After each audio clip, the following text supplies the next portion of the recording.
What is up, guys? Welcome back to the channel. My name is Alex and we're actually heading over to a fellow collector's house today. He was generous enough to offer up his collection to us so we can go ahead and film it, and while I'm doing that, I'm bringing you guys along with me so y'all can go ahead and see as well. From what I hear, this guy has a pretty good collection, so I'm kind of anxious to see what he has and what he's all acquired.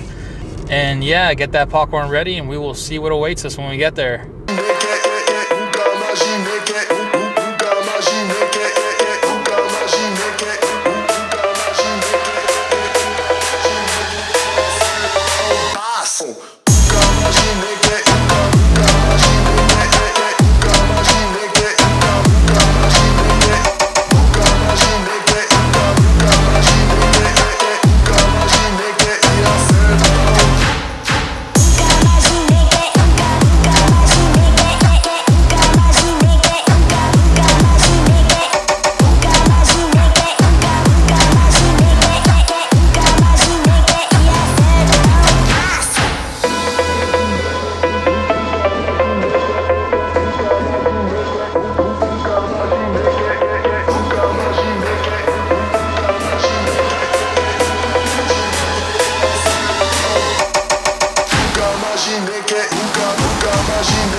Ray is the club owner and, or I guess co-founder of Countdown City Diecast Group here in San Antonio, Texas. Co-founder Josh, and I got some admins, Daniel, Mark, and Chris Lyon.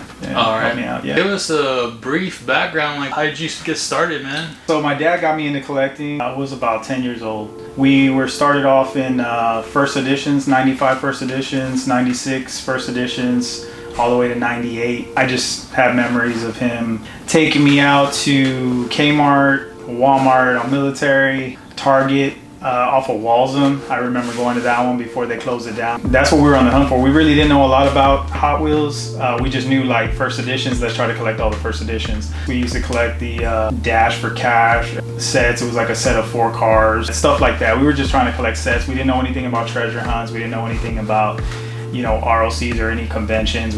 That was pretty much all we were chasing at the time. Kind of fell out of it for a while after that, and I picked it back up. I started collecting on my own in about 2013, 2014. You know, the 2014 was like a really good year for supers, so it was kind of like a perfect year to get back into it. So it's been just collecting ever since. So I actually went to the Dallas convention when it came to Texas. That was in 2018, I believe. That was an amazing experience. My dad actually surprised me with tickets for Christmas. Me and my dad hit the convention. It was awesome. It was amazing. The atmosphere, it's amazing. Everybody's super cool. Basically, there's a hotel that the convention is held at. You can walk up to all the floors. It's like a Hot Wheels show, but on every floor. All the doors are open. Everybody's walking in and out of rooms, wheeling and dealing, buying stuff. And the convention provides souvenir cars, which I was able to get. I got that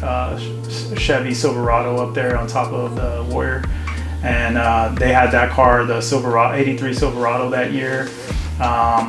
They had a Nova, Copperhead Nova, and they also had the gold 55 gasser, which is pretty highly sought after right now. How much does that piece go for? Man, I've seen people asking like close to 300 for them. Damn. Maybe a little more, maybe a little less, but yeah.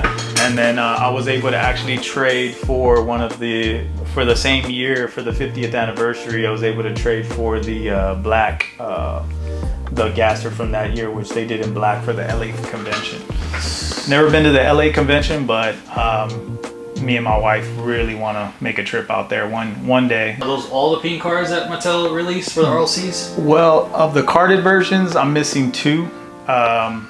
But that's pretty much the tough ones to get. I'm missing the Volkswagen Rockster, and I'm missing the Eldorado, which I had and I traded it off or something. I just need to get it back. That one's really not too hard to get, but really trying to get that Volkswagen Rockster. And I believe there's one of the guys that's in the community, Mark, he has one. I'm probably gonna pick it up from him soon. How many of those pink gassers do you have, the candy stripers? Oh, man, there's a little story on those. So the pink gassers were released on the RLC website. I don't even know what year. Oh man, 2015, maybe somewhere around there. It was back in the day, 2016, something like that. And they released on the website to members only. At the time, I wasn't a member.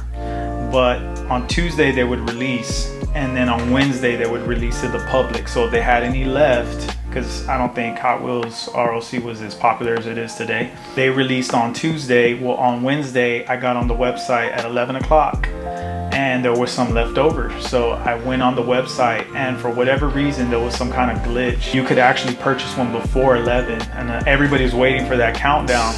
But I went on there, and for some reason I accidentally pressed the button or something, and it actually went through and let me purchase one with tax and everything right under 30 bucks. It was 3 per member. Maybe it was unlimited on the second day. So I went back on and bought 2 more. I was able to get a total of 3. So I ended up trading one of them to a buddy, and the other one I actually raffled off. A couple years passed and they just blew up in value. Obviously, I'm glad I kept the one.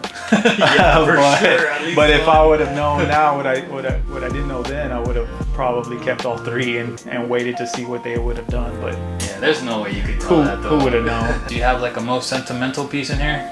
Probably the '83 Silverado that I got from the Dallas convention. It's kind of like it reminds me of like when me and my dad went. Okay. So, went to the convention. It's probably a piece that I'll probably never get rid of. I'll probably always keep it. I was able to get a few of each, but you know, I'm keeping one with the patch. Yeah, it's just one of those pieces that reminds me of, you know, my dad getting me in the hobby and spending time out there in Dallas at the convention. It was a good time. Also, probably the Golf set. I'll probably hold on to that one. That'll probably be the Golf set on the window seal. Will probably be a set that I keep in my collection for probably the rest of my life. Probably go to my kids or something. Yeah, that's a pretty nice set there. Yeah, man. definitely. I think my favorite's probably the GT40. What is that valued at, the Golf set? Man, I couldn't tell you. I've seen some pieces skyrocket. The Golf is like around between 6 and 8, probably a little more at one time, and it's dropped. The Porsche has gotten real popular, especially this year with the 75-year anniversary that came up. Volkswagen Drag Bus, arguably one of the most popular castings that Hot Wheels has ever put out. The GT40, the Drag Beetle, they all need to stay together. As a collective, the value is, in my opinion, well over $2,000. All your collection, like everything you're planning to pass it down to your kiddos? I mean, unless something happens, I really can't see myself getting rid of the collection. I know if I get rid of them, there'll be no way that I would pay the money to get them back. Because I mean, you got pieces like the Reese's Pieces, where I actually got that at the old Heroes and Fantasies location. So I actually got it for $4.99, and I've had it ever since. And then when I saw what it was doing online, I put it in a protector, and it's been sitting in this room for ever since. I saw them hit about 200. I think they've dropped a little bit though. So whatever, you know, when I'm trading or selling pieces, it really goes right back into my collection or my hobby. So what's the most valuable piece you cracked open? '83 Silverado from 2014, the Super Treasure Hunt. Oh, okay. I have that one opened. I have the 55 gasser from 2014 set as well, the Super Treasure Hunt. I have that one open that I was able to acquire, and both of those were already loose when I acquired them. I probably would have never ever opened those if they were in my collection, but they were opened already, so they kind of did the hard work for me. Most valuable car would probably be between the '83 Silverado, the Real Riders, and the 55 gasser, the Candy Striper. Candy Striper. Probably between those two. Candy Striper has gone up a little bit more as of late. So what's all in these boxes right here? So these are my personal collection totes. I have some premiums that I'm a big premium guy. I love collecting premiums by the 10. If there's a premium that I like, I'll buy a few of them, and I'll actually put them in premium boxes that come on the pallet. I'll fill them up with 10 of the same car. They'll go in here. And all in here I have sealed, well, not sealed, but you know, taped up boxes of 10 of the same car. It's kind of like something that I do, that I've been doing for some years now, and it's just 10 of each car, and I'll put them in a, once I get the 10, then I'm done with that casting, and I can go on to the next one if I need to, if I feel like I want to collect, you know, a certain casting.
I still hunt. I don't hunt as many stores as I used to. Now I've just kind of narrowed it down to about 2 stores where I'll hit one in the morning and I'll hit a Walmart in the evening, and it's very inconsistent. I do run into a lot of collectors at my Walmart, and or actually my Walmart, but the Walmart that I go it's to. Okay, man. It's your Walmart. It's my Walmart. This is my Walmart over here. What are you doing here? I had a similar situation. There was a local collector, a real good buddy of mine, Chris Jr. We kind of all showed up at the Walmart at the same time, 4 or 5 other dudes there, and they brought out a pallet with like 8 or 9 cases. My buddy got in there, he started handing out cases to everybody. Everybody got a case, so we started ripping cases. The one that was passing out cases to everybody got 2 supers out of his 2 cases. Everybody pretty much got 2 cases, and everybody else duds. But he was real cool. He actually gave me one of the supers. I always remember that. It was the gold Mustang. Like, the Shelby, the GT500. Dude. Yeah, that's a nice one. That was a nice one. It was a real cool thing for him to do. He didn't have to do that. Whatever kind of, you know, generosity you put out there, you're gonna get it back. What do you feel is the worst thing about this hobby? Man, I think a lot of collectors, they get mixed up as being scalpers. If you're a true collector, it's gonna look something like this. Maybe not displayed like this, but you're gonna have a collection for yourself.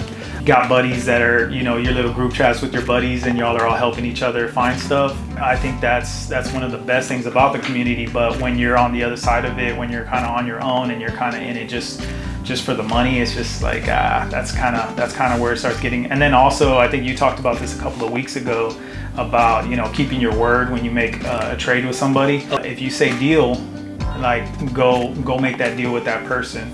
On the flip side, if you're gonna make that deal with that person, don't sleep on it. Like go meet up with that person, because, you know, like if I tell you yes, and then like you're like, I can't ever get a hold of you, we can never meet up for whatever reason. I know we have other things going on in life, but, you know, try to make that trade happen sooner than later, because stuff comes up, stuff happens, and then, you know, then it comes into, oh well, you know, I actually got it from somebody else who would meet up with me. You know what I mean? At the end of the day, if you make a deal with somebody, I feel like, you know, you should try to keep your word and honor that, and make that happen with the person you originally talked to. So, any advice you want to leave anybody, like collectors or people that just go to trade, or any kind of advice? If you're new to the game, you know, I know everybody says it, but man, I cannot reiterate it enough.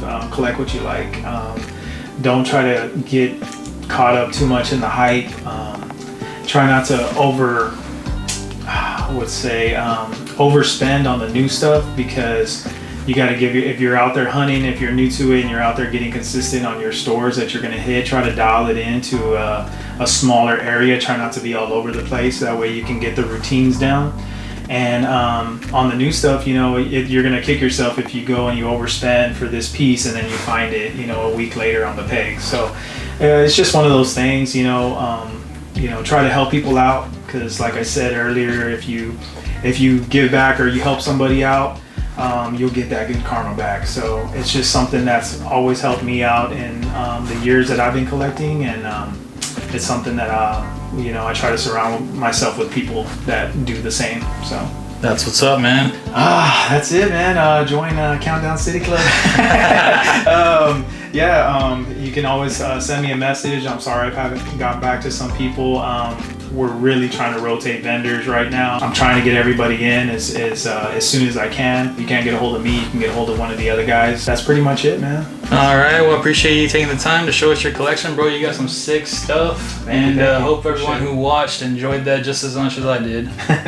All right, thanks, bro. Appreciate it. Yes, sir. Thanks for coming by. For sure.